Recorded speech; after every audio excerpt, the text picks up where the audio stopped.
Nə saxlayır səni ayaqda? Deyirəm sənsən hər anımın işığı. Gözlərin düşəndə qarşında hər qaranlıq, hər səs səssizləşir bir anda. Gülüşünlə dolur içim, titrəyən qəlbim. Sənin varlığınla hər addımım möhkəm. Əlini tutanda hiss edirəm, dünyada yalnız bizik. Zaman durur, hər şey yavaşlayır.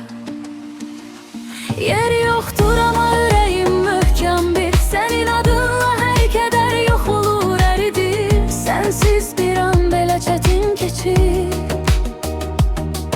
Amma sənin sevginlə hər boşluq dolur, işıq saçır.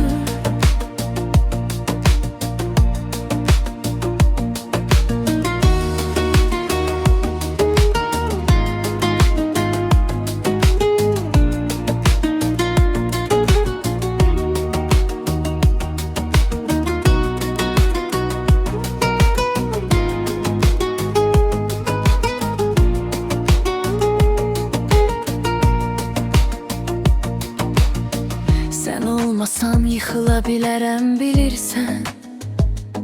Amma səninlə hər zaman qalacam, dayanaram.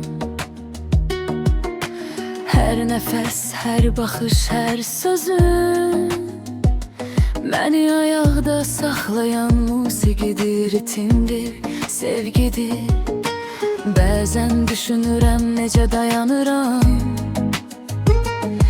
Amma hər dəfə sənin xatirən gəlir, qəlbimi sarmalayar. Sevginlə hər çətinliyi aşmaq mümkündür. Sən mənim möhkəm yerimsən, sən mənim hər şeyimsən.